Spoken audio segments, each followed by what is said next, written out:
নমস্কার, আমি রাখি। আমার নতুন আরও একটি ব্লগে আপনাদের সবাইকে স্বাগত জানিয়ে আজকের ব্লগটি শুরু করলাম। কেমন আছেন আপনারা সবাই? আশা করছি ভালো আছেন, আর আমরাও ভালো রয়েছি। এখন বাজে সকাল 8টা, আপনাদেরকে সাথে নিয়েই ব্লগটা শুরু করলাম। অনেক সকালেই ঘুম থেকে ওঠা হয়েছে, ওই প্রায় 5টার সময় ঘুম থেকে উঠেছিলাম। আর বিবেককে স্কুলের জন্য রেডি করে ওকে আগে স্কুলে পাঠিয়ে দিয়েছি। সকালবেলায় আমার হাজব্যান্ড বাজারে গিয়ে বাজার থেকে বাজারটা করে নিয়ে এসেছে। আর আজকে বাজার থেকে নিয়ে এসেছে ইডলি, আর তার সঙ্গে সবজিপাতি নিয়ে এসেছে, মাছ নিয়ে এসেছে। সকালবেলায় খুব তাড়া থাকে। এখন এই যে চা করব, বিবেকের বাবা অফিসে বেরোবে, সমস্ত জিনিসপত্র তাকে গুছিয়ে দিতে হবে। তো এখন আর বাজার খালি করার সময় নেই। ও চলে যাওয়ার পর তারপরে যেগুলো এনেছে সমস্তটা গুছিয়ে বাগিয়ে রাখতে হবে। এই মুহূর্তে আপনারা যারা আমার ভিডিওটি দেখছেন প্লিজ একটি লাইক করে দেবেন, আর আমার ভিডিওর কোনো অংশ যদি আপনাদের ভালো লেগে যায় কমেন্ট করে জানাতে ভুলবেন না। এই ধরনের ভিডিও যদি আপনারা আরও দেখতে চান চাইলে কিন্তু আমার চ্যানেলটিকে সাবস্ক্রাইব করেও রাখতে পারেন। কাজটি যারা অলরেডি করে রেখেছেন তাদের অসংখ্য ধন্যবাদ। বন্ধুরা, আপনাদেরকে একটা কথা জানাতে চাই, আজকে আমার ইউটিউব চ্যানেলে 1K সাবস্ক্রাইবার পূরণ হয়েছে, আর এটা শুধুমাত্র আপনাদের কারণেই সম্ভব হয়েছে।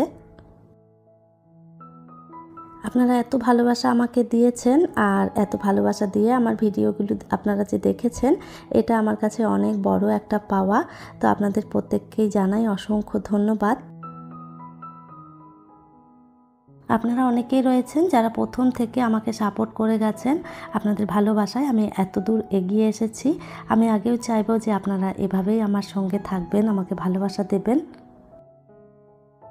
কতটা কি করতে পারবো সেটা তো জানি না, তবে এতটা দূর যে এগোতে পেরেছি এই জন্য আজকে আমার ভীষণই খুশি হচ্ছে।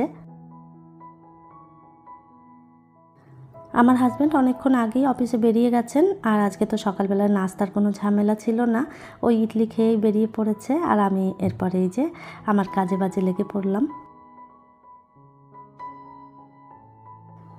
ফার্নিচারগুলো তো প্রত্যেক দিন আমি মুছতে সময় পাই না, তবে যেদিন মুছি সেই দিন আপনাদের সঙ্গে শেয়ার করি। খাটে এত ডিজাইন বানানো রয়েছে যেগুলোর ভেতরে প্রচুর ধুলো বসে যায়। 2-1 দিন ছাড়া ছাড়া যদি না পরিষ্কার করি তাহলে দেখতে ভীষণই বাজে লাগে।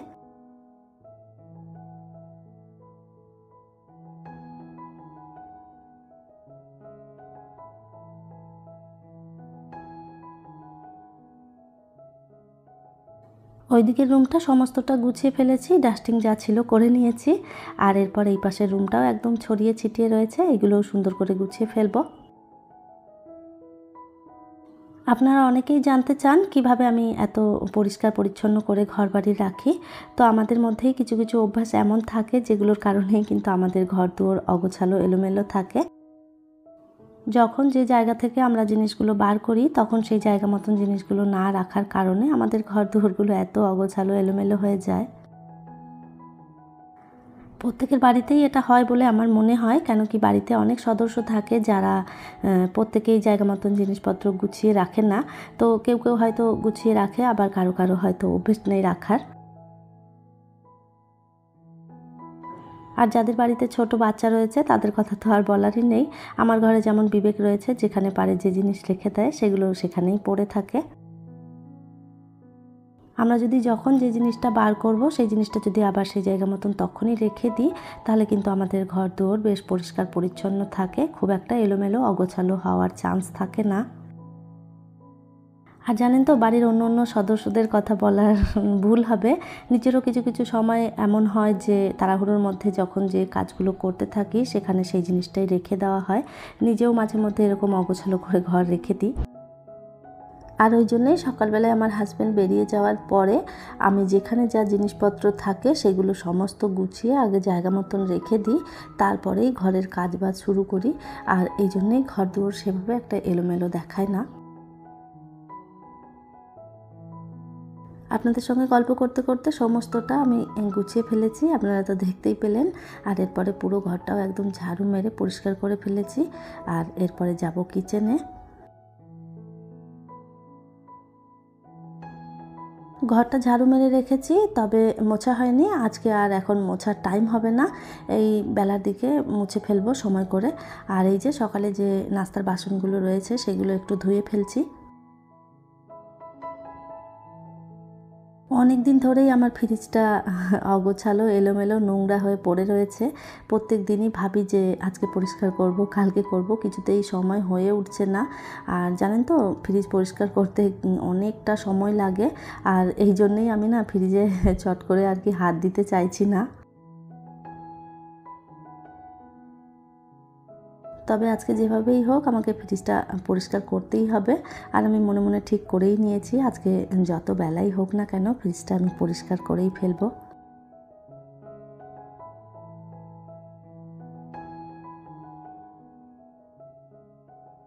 সকালবেলাতেই হাজব্যান্ড আমার মাছগুলো এনে দিয়ে গেছিলো, সবজি এনে দিয়ে গেছিলো, আপনাদের তো দেখালাম।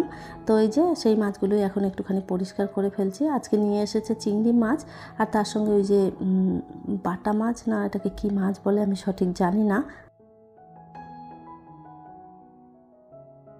রুই মাছের বাচ্চা হবে এটা। তো এই যে এতগুলো মাছ নিয়ে এসছে আর তারপরে কেটে নিয়ে আসেনি। তো এই যে মাছ কাটতে তো আমার একদমই ভালো লাগে না, আঁশ ছাড়াতে গিয়ে চারদিকে হচ্ছে। তো এভাবেই কেটে নিতে হবে, কি আর করা যাবে।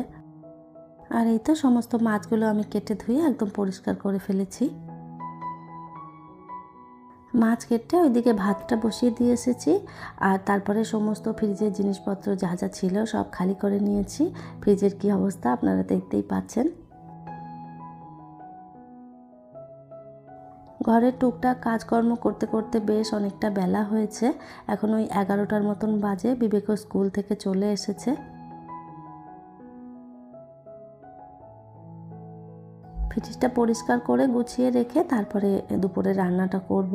তো এই যে ভাতটা আমি বসিয়ে দিয়েছি বললাম আপনাদের, ওইটা আস্তে আস্তে হতে থাকুক, ততক্ষণে ফ্রিজটা আমার এইদিকে পরিষ্কার হয়ে যাবে।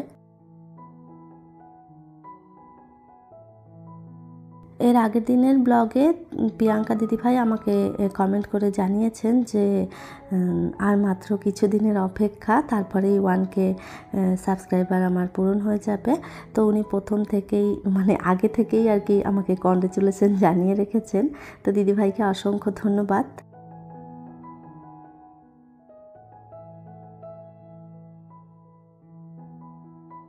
আর এই তো সমস্ত ফ্রিজ ক্লিন করে সমস্ত জিনিস গুছিয়ে রেখেছি।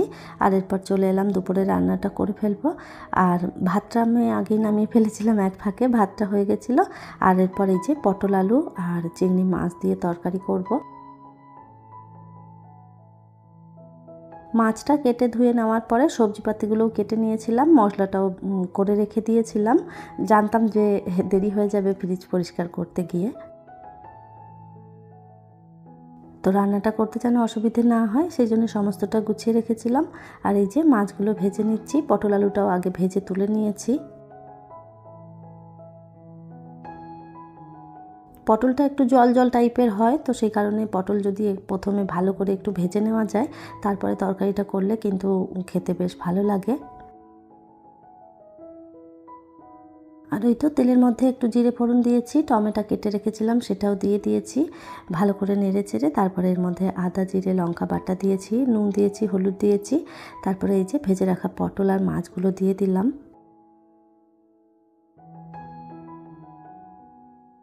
পটলের তরকারিটা ভালো করে কষিয়ে নিয়ে জল ঢেলে দিয়ে ঢাকা চাপা দিয়ে দিয়েছি। ওইদিকে যতক্ষণে পটলের তরকারিটা হচ্ছে এদিকে কিছু বাসন বেরিয়েছে, সেগুলো একটু আমি ধুয়ে নিচ্ছি। বিবেক স্কুল থেকে আসার পর ওকেও একটা পরোটা বানিয়ে দিয়ে দিয়েছিলাম, আর ওটাই ও খেয়ে নিয়েছে। সেই সমস্ত বাসন আরও টুকটাক অনেকগুলো বাসনই বেরিয়েছিল, সমস্তটা ধুয়ে ফেলেছি। পটলের তরকারিটা হয়ে গেছে আর এরপর মাছের ঝোলটা করলেই হয়ে যাবে। তো এই যে মাছগুলো আগেই ভাজতে বসিয়ে দিয়েছি। মাছটা আজকে ওই পোস্ত আর সর্ষে বাটা দিয়ে করব।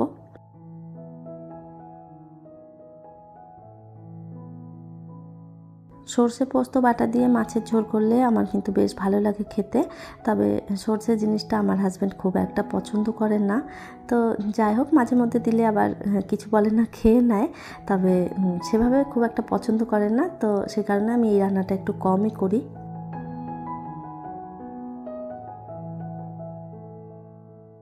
তেলের মধ্যে একটুখানি টমেটো দিয়ে দিয়েছিলাম, টমেটোটা একটু নেড়ে চেড়ে তারপরে পোস্ত আর সর্ষে বাটাটা দিয়েছি আর নেড়ে চেড়ে জল ঢেলে দিয়েছি। ঝোলটা ফুটে ওঠার পরে মাছগুলো দিয়ে দিলাম।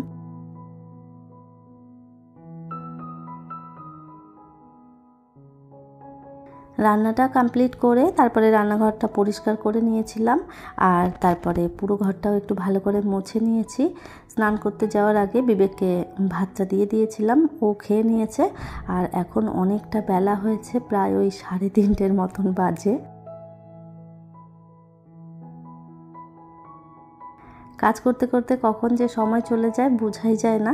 তো এই যে সমস্ত কাজবাজ একদম গুছিয়ে কমপ্লিট করে নিয়ে তারপরে মাথায় শ্যাম্পু করে স্নানটা করলাম, তো সেই জন্যে আরও একটু দেরি হয়েছে। আজকে তো অনেকটা দেরি হয়ে গেছে, শুধুমাত্র ঠাকুর প্রণাম করে তারপরে চলে এসেছি এই যে খেতে বসবো। বিবেক তো আগেই খেয়ে নিয়েছে আর এরপর আমিও বসে পড়লাম।